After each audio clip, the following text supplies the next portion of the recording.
계약이라고 하는 용어의 정의를 맨 위에다가 넣어놨어요. 보시면 서로 대립하는 두 개 이상의 의사표시가 합치하는, 그래서 채권의 발생을 목적으로 하는 법률 행위다라고 정의를 해놨는데, 요걸 무역계약에다가 한번 대입을 시켜보도록 하겠습니다.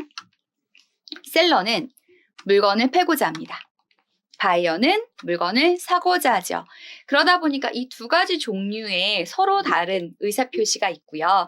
이 의사표시가 합치가 되어서 셀러는 물품을 공급해야 될, 그리고 바이어는 대금을 지급해야 될 상호간의 채권과 채무를 성립시킵니다.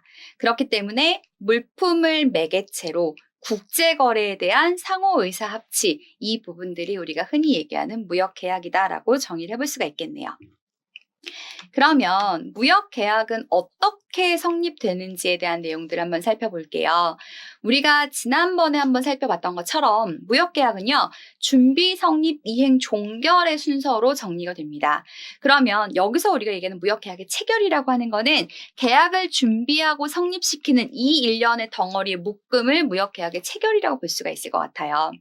그래서 CISG에서는 무역계약을 그럼 어떻게 성립시킨다라고 얘기를 하고 있냐면, 자, 계약은 청약에 대한 승낙이 이 협약에 따라 효력을 발생하는 시점에 성립된다라고 되어 있고, 영문 단어를 이제 하나씩 대입을 해보면 청약이란 단어에는 오퍼란 단어를 썼고요.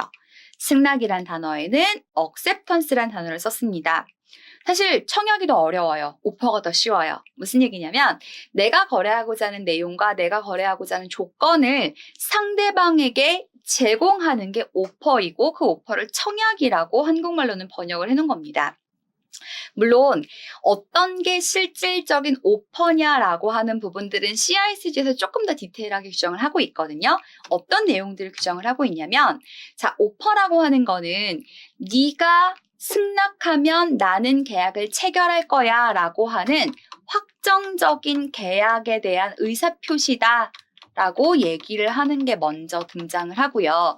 그리고 오퍼 안의 내용은 어때야 되냐면 구체적인 조건들이 제시가 되어야 한다라는 얘기들 하고 있고요. 마지막으로는 이 오퍼라는 거를 불특정 다수한테 다 뿌리는 게 아니라 나랑 거래를 하고자 하는, 반드시 한 명일 필요는 없지만 나랑 거래를 할 수 있는 상대방을 특정을 해서 던져야 된다라는 개념들을 갖고 있기 때문에 특정적이라고 하는 성격도 같이 갖고 있습니다. 그래서 특정인에게 구체적인 조건으로 네가 그 조건에 동의한다라고 하면 나는 계약을 할 거야 라고 하는 확정적인 의사표시를 갖추고 있는 게 바로 오퍼고요. 이 오퍼에 대해서 상대방이, 이 오퍼를 받은 상대방이 내용의 변함 없이, 내용을 변경이나 조건을 변화시킴 없이 그대로 승낙이라고 돼 있지만 사실상 수용을 하는 것이 여기서 얘기하는 acceptance입니다.